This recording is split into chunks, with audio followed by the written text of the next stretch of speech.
I'm definitely in. Bring it. That's to you, Higgy. Oh, sorry.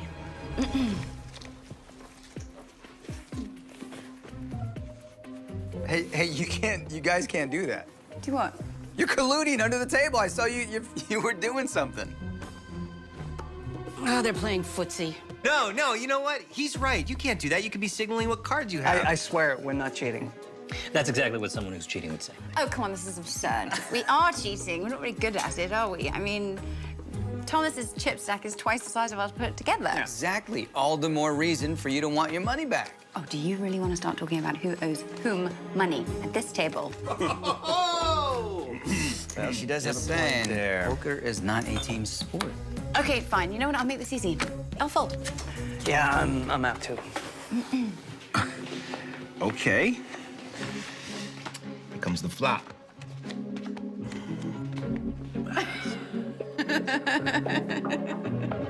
Great. That's to you. Sorry, I was just throwing up a little bit in my mouth. I'll check. Okay, seriously, guys? We're in the middle of a big hand here. What do you want us to do? Ignore each other? I mean, you could get a room. Good idea. Yeah, get a room. That's my vote.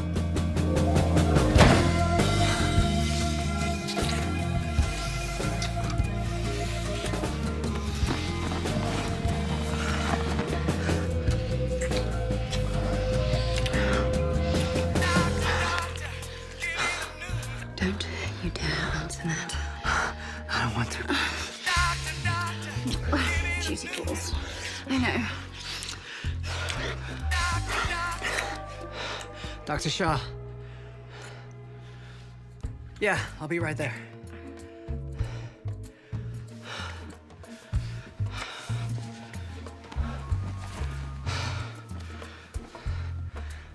I'm sorry.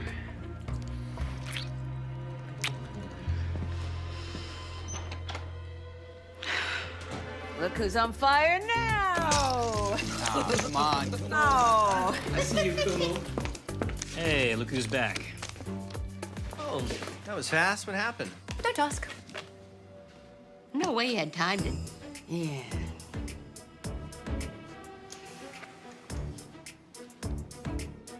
Why are you eyeing our chips like a starving hyena? Can we just shut up and play, please? Kira, would you do? Okay. Watch out, guys. Over 180 credits. I mean, voice acting from American Dad, Lelio and Stitch, the film and the series, King of the Hill, HBO's Happily Ever After. She has reoccurring roles on Crazy Ex-Girlfriend and the CBS sitcom Mom, Just Add Magic, Enlightened, and Magnum PI. This wonderful actress, she is the wonderful, the vibrant, the funny, the real Amy Hill. Hello. Hello. How are you? I'm fine. Oh, thank you so much for being here today. I'm happy to be here with you. I mean, I'm in LA right now. I'm leaving for Hawaii again in a week. Oh, isn't that But- nice? Yeah, that's why I'm at my sister's. She's in LA. Right. Right. So Mhm. first question that came to my mind was, how do you get your comic timing? How did it happen? You know, I think you either have it or you don't.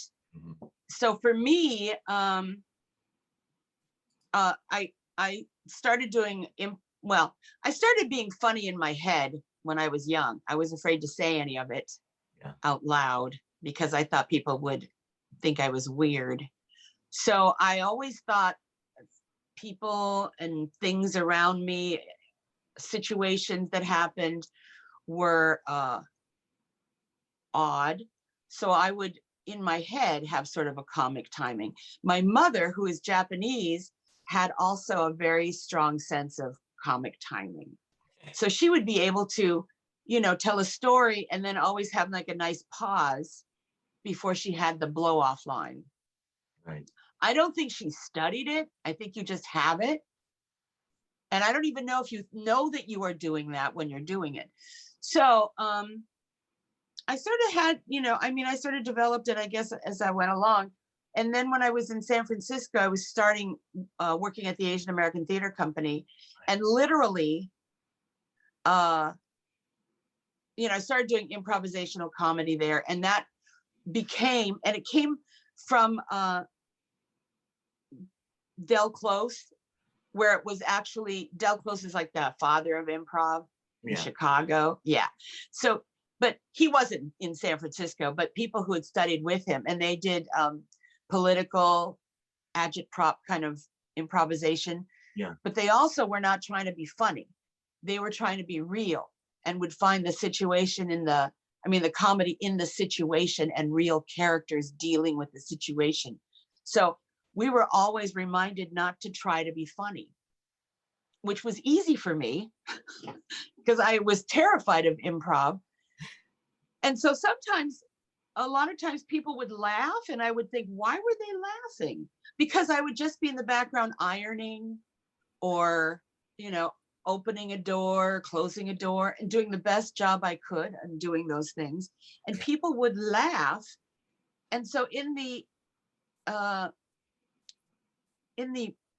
examination analysis of the laughter, I would find that it was always because I was being an honest actor in the situation. And so they would recognize something in there that reminded them of something, or, there would be a pause, and that pause, how it gets kind of like filled. And then when they're given the opportunity to react, it's an explosion of laughter. Yeah. Because they don't know what's going to happen next, Oh, yeah. So those are things you don't plan, you can't make happen. You just have to be authentic and honest in the situation. Most of the time, 80% of the time, I'd be like, why were they laughing? What was funny? I don't know what happened, Yeah. But then you gain, you don't know you're going to be funny, but you know that you need to follow through in that authentic way. And it either is going to die on its feet, or it's going to be really amazing. So that's what you learn. And hopefully people will laugh. Right. Now, did you do improv before you did stand-up, or? I never really did stand-up. Yeah.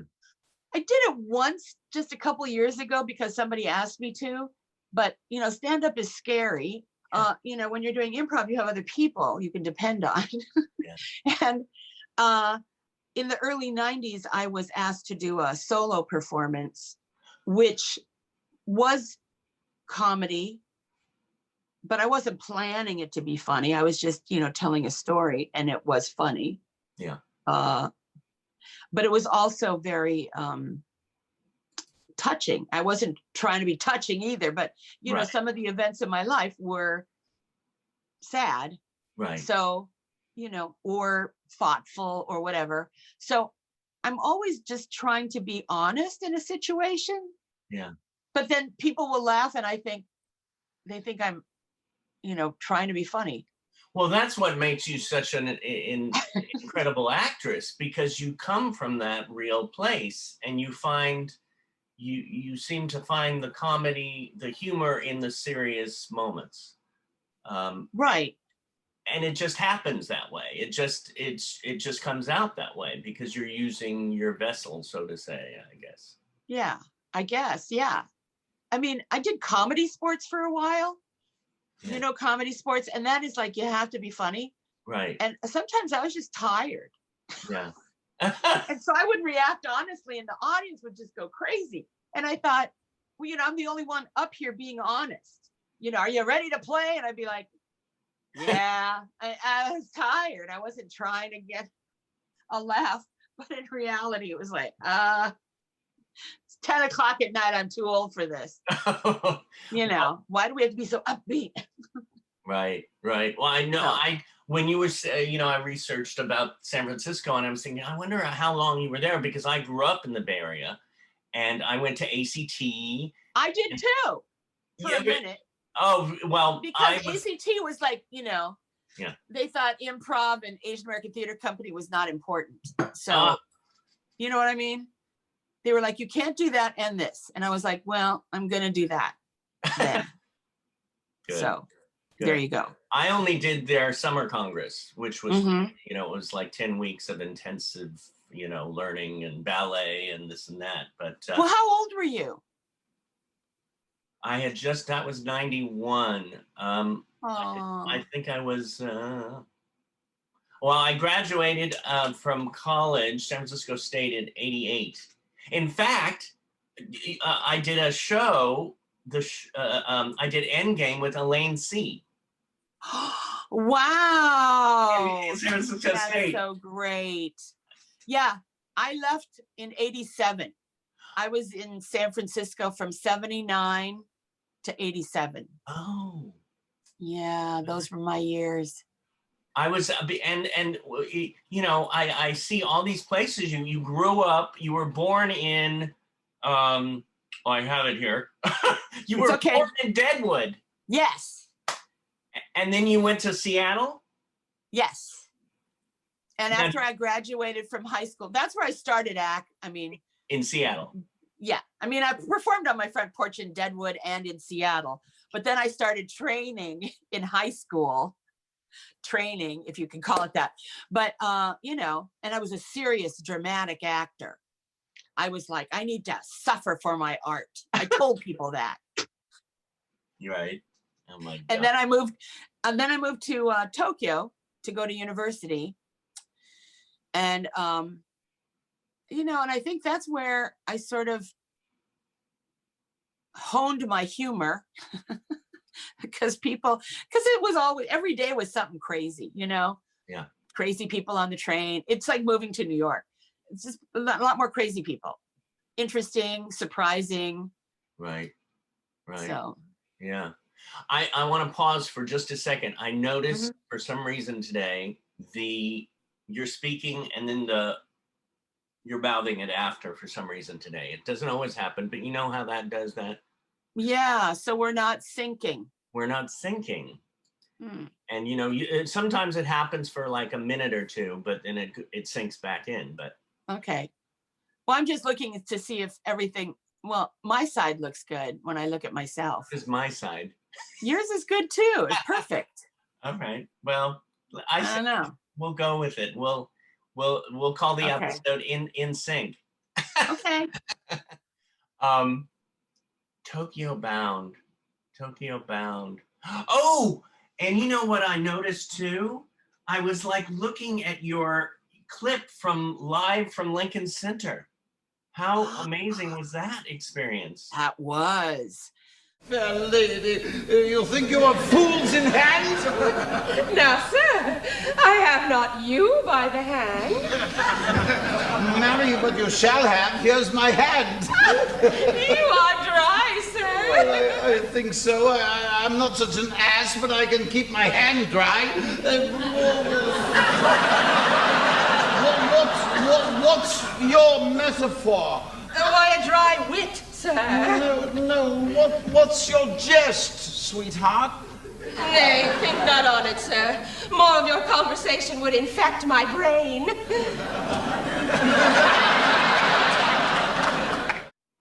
You know, it was interesting because I was working on a series before I went to Lincoln Center. I mean, theater is my first love, you know, working in front of a live audience. If I could just do multi-camera sitcoms, I'd be fine. You know, I like having an audience. So I worked on this multi-camera sitcom, which was, what was it called? Oh, The Naked Truth with Taya Leone. And it was just a hellish season, just miserable. And after that, I thought, I just want to do theater. And I told my agents like it would happen. I said, I want to go to New York and do a play. And I got a play in New York. I got the most amazing play, Twelfth Night, Right. with Nicholas Heitner directing, who just directed The Madness of King George. And then he moved on to direct the National Theater. Yeah. Just a fancy schmancy director. Yeah. And it was so amazing to be able to be in New York with, you know how New York actors are. They all think they're better than everything. So, and I remember they thought I was from the East Coast, and I said, you know, we do theater on the West Coast too. That's right. And in between. Right. And, you know, I'd studied the classics at ACT for a minute, but, you know, I mean, I'd also done it a lot. Dakin Matthews was sort of my Shakespeare mentor. Mm. And, you know, he's like the genius Shakespeare guy here. Yeah. I mean, I was at Antaeus in the very beginning when it started, and that was like a master class every time, every Monday. We would do, it was just crazy amazing. So I knew how to do classical theater, but I never got the opportunity to do it ever. Because being Asian American, you don't really have those opportunities, you know. But Nicholas Heitner, he cast incredibly diverse. It was a beautiful cast. Well, it's so important, especially today. It's like it's bursting out of the windows, diverse casting. Right. At Performing Arts Studio West, we have over 100 students, which have different abilities, so to say. Right. When I was looking at you know, your work and that you love teaching, and you are a teacher, you have been a teacher and a producer and a director. And I thought, oh my God, everybody would love you there. And I would love you. I would, you know, if you ever start teaching a class again, I'm going to jump back in.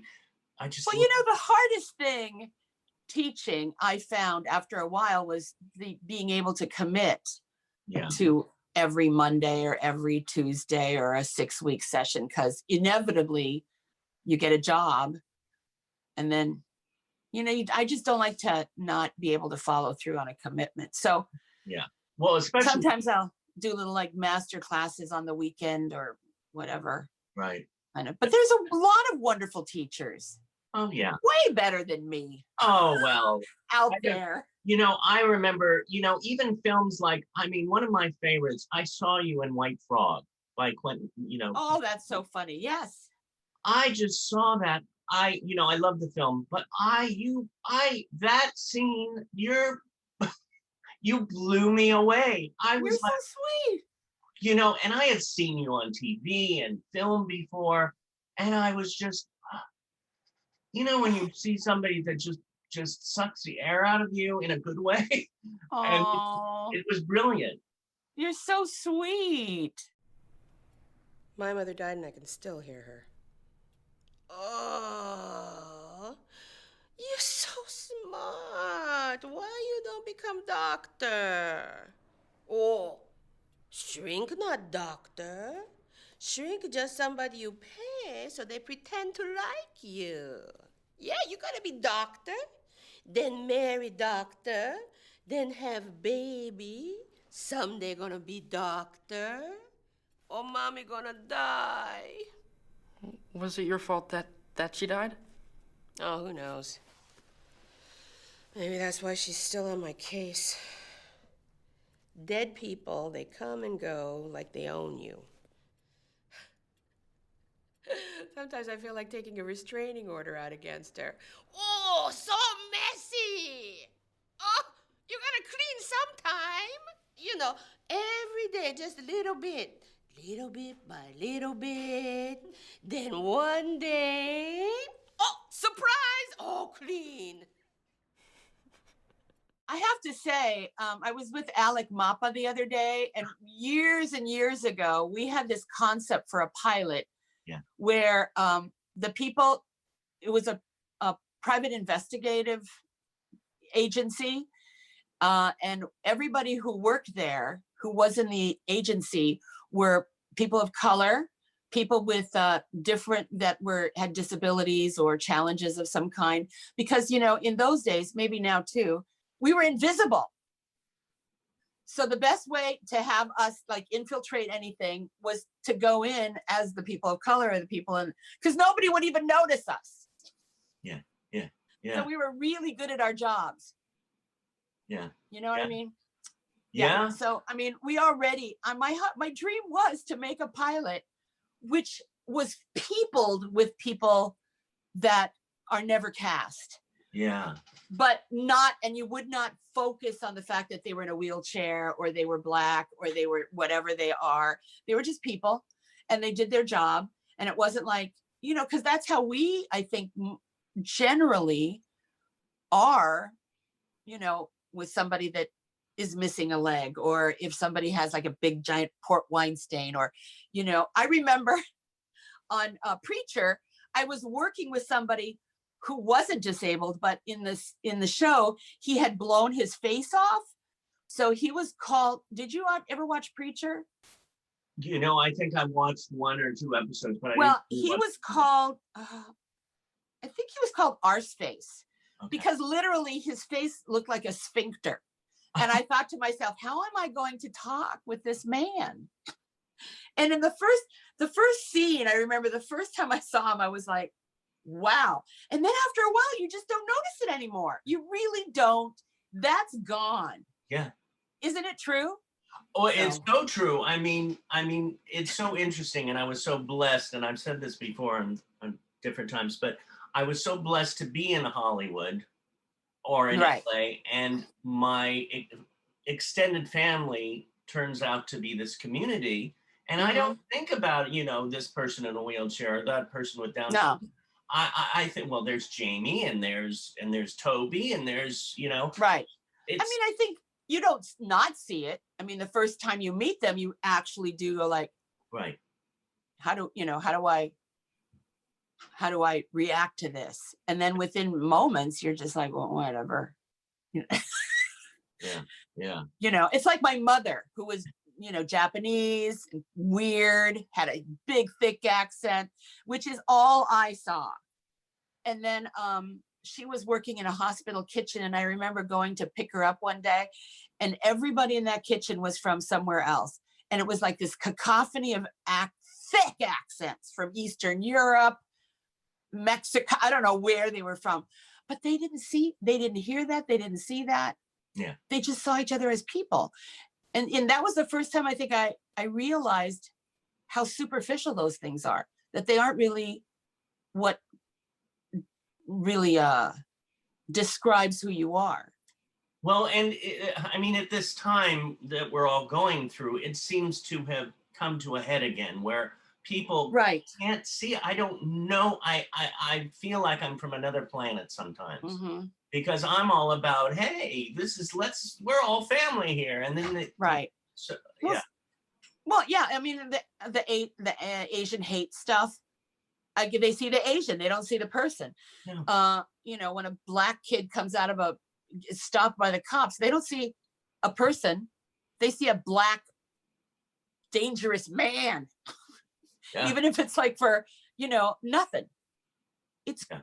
We have to be able to, you don't have to not see it. You're not blind to it, but you have to see that they are, in my mind, if you imagine they're your children, if they are, well, because I'm a mother, but if they are your children, there's no difference between any of them. You would take care of everybody the same way if they're your children.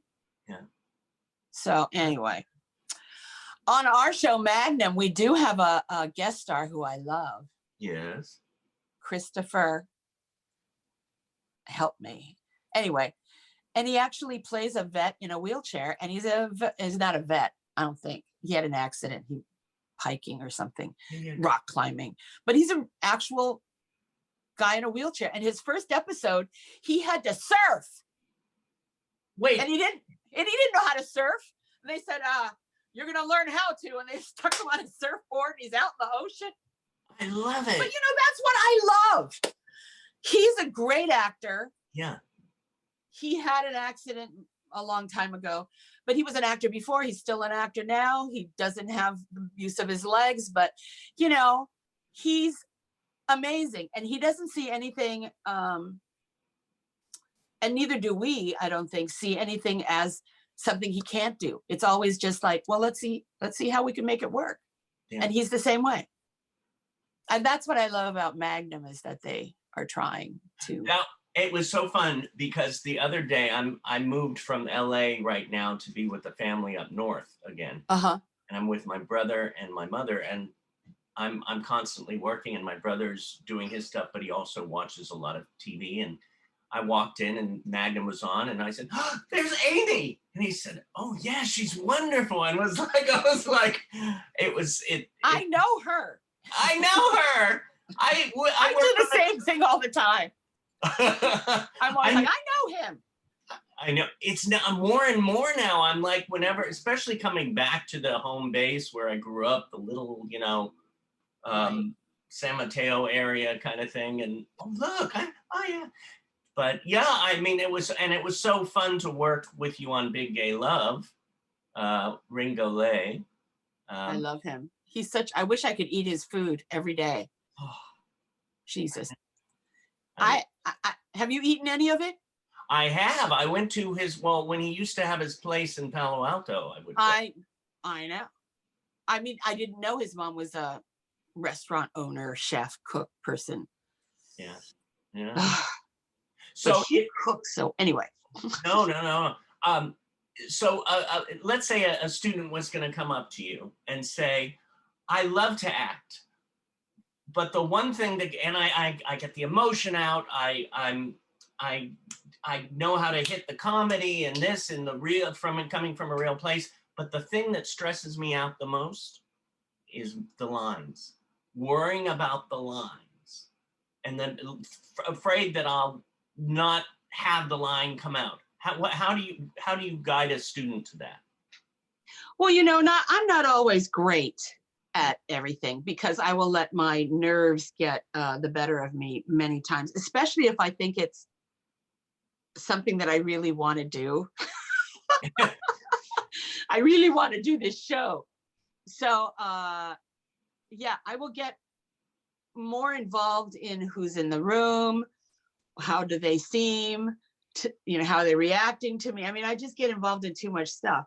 So for me, in an audition, I think the best thing for me to do is to try to think of it as just a performance. It's really hard to do that because it's such an artificial environment. You don't have anything, and you have one person reading the lines back to you, like they're off camera, and there may be 3 people. Right. And it doesn't have any reality base at all. So it's like really creating in your imagination the environment. Yeah. Sometimes I don't even look at the person that I'm supposed to be talking to, because they throw me off because they don't look right. They're just casting people. They're not necessarily good actors. So I just try to, and then I always hold the script, always, just in case I go off. But, generally I will know the lines well enough to be able to understand what the beats are. I do a script analysis. I don't know, you know what that is. Yeah. So I know the script analysis helps me understand what the beats are and what my intentions are. So if I don't say the line exactly right, it's okay, because I'm saying what I'm trying to say, but maybe not in exactly the way it's written on the page. I mean, I try to do word for word, and I don't try to, make it different or better. I mean, I'm actually trying to just say what I think is trying to be intended. Yeah. Anyway, but on set, when I'm acting with an actor, I don't have trouble with lines, because you're in the environment that you're supposed to be in. I mean, there might be cameras and stuff and lights and things like that, and people, those things never bother me, because I will hear people go, quiet. And I'm thinking, I didn't hear anything. In my mind, I'm just in my little world. Right. And I don't have a problem with any of it. I'm believing the moment, and I've done my script analysis, and the lines are not lines. They're now thoughts that are coming out of me. And so I don't worry about anything. It all makes sense. Just like, if you get to rehearse a theater piece, they're not lines. You're not actually memorizing lines. You're actually just not memorizing. You're just going from moment to moment to moment in a natural progression. And those words are thoughts that are coming out of you to get to the next moment. Yeah. Yeah. So in a real situation, I'm not memorizing anything. Yeah. But in a bad situation, like an audition, it's harder sometimes to create that same feeling. Well, I know that you said that you love to be in front of an audience and you get that energy, but and I also know that you do a lot of voiceover. Yes. How is that? How is your enjoyment of that? You know, I say that animation scripts are oftentimes better than any live action scripts, because I guess they have a lot more freedom to be imaginative, because there's no they can just draw it, you know, everything's goes. And the people, the writers, the directors, the other cast, they're all incredibly talented, really funny, generous. I love the engineers, even are lovely to be around. So those environments make me so happy. Yeah. That's one of my hate dreams. leaving. One of my dreams is to be, you know, behind that and just character out. It's just having fun with it. Oh. And everybody does. I mean, they're genius. I do my little thing. I'm usually old grandma, Chinese grandma or some kind of thing like that. And so I do my thing, but I look around and I'm like, these people are psychotic. They're so able to flip-flop between distinctly different characters with different voices and different personalities and histories. And I mean, they're fully realized people that they create, and they go boom, boom, boom, boom, boom. And I'm like, wow, they're amazing. And you were talking about grandma, and I was thinking of your show, All American Girl. Yes. Whoa! Oh, I almost put my key in your belly button. Amoni, we were so worried. Thank God you're safe. Grandma, are you okay? Everyone, this is Sammy Young. He gave me a ride home. Oh, well, thank you for bringing my mother back safe and sound. Grandma, I looked all over the mall for you. I found her at the electronics store. She was standing in front of the Great Wall of TVs. I was hypnotized. We'd like to repay you for your kindness. Won't you come to dinner tomorrow night, Mr. Young? Oh, I'm sorry I can't. I have a date. Pick you up at 7. Don't be late.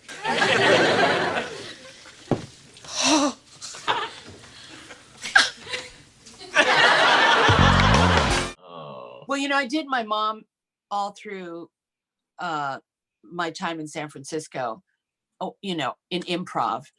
If we ever had a tough situation, they'd say, Mrs. Hill needs to go in. So I'd be like my mom and go in, and literally I would just channel her.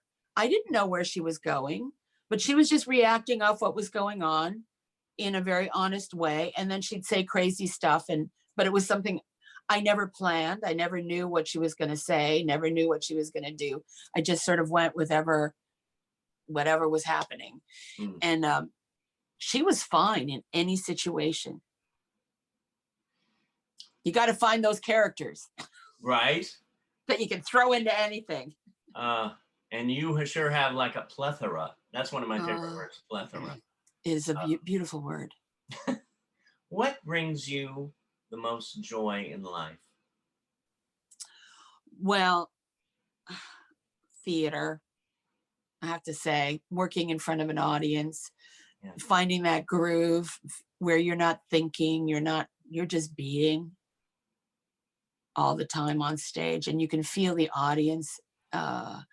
You get this energy, right, from the audience. You feel like you're bigger than you are. You just feel full on stage, which I never feel like on film or TV, unless it's multi-camera. But I don't feel that same way on doing the other things. I mean, you know, I work hard to try to be authentic, but I don't have that same full feeling. Because the stage is where the actor is king or queen. Because there's no stopping there.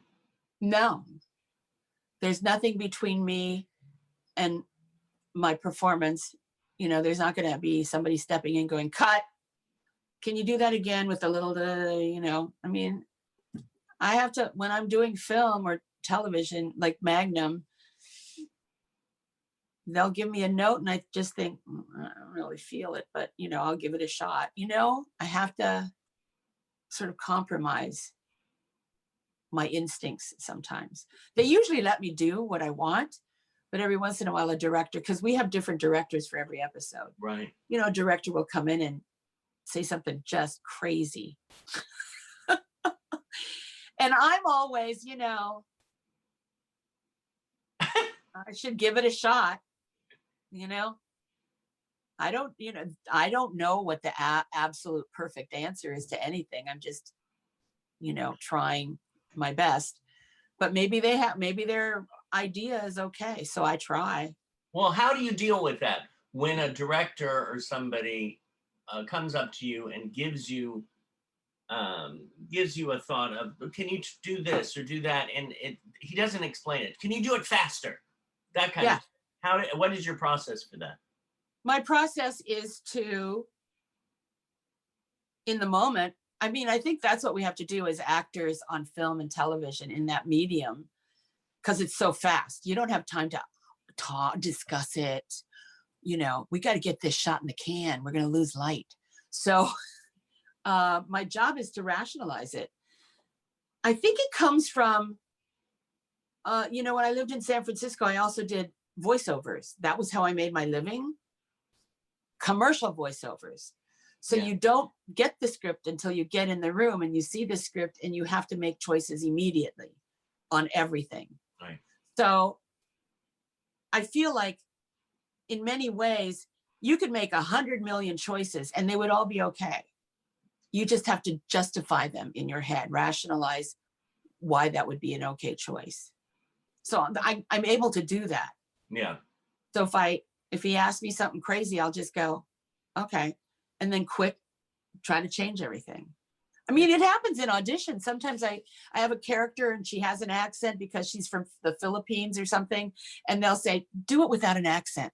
That's a different person. Do they know that? The person who doesn't have an accent is a different human with a different history than the one I've created. But that happens all the time in auditions. Right. Can you do that? Yeah. You just go, yeah, just 180 degrees. Okay. All right. Well, you mentioned you have done one-woman shows, and the trilogy Tokyo Bound, Reunion, Beside Myself. What is the joy about doing a one-person show? Well, I think historically, none of, you know, people of diverse backgrounds or differently abled, their stories aren't told. Their stories could be told by people who aren't people of color. That happens a lot. So you think, how do they know anything? They're making shit up. Right. So when it's told from you, your story is being told from you, that's an opportunity to share something really personal. But at the same time, when you go in personal like that, you find that becomes the catalyst for people to explore their own stories. They find so much in common with you that you don't even know you have. So when I would tour my show, Tokyo Bound, which was really about me going to Tokyo and being biracial and not understanding my mother and just a bunch of stuff. It was an identity piece.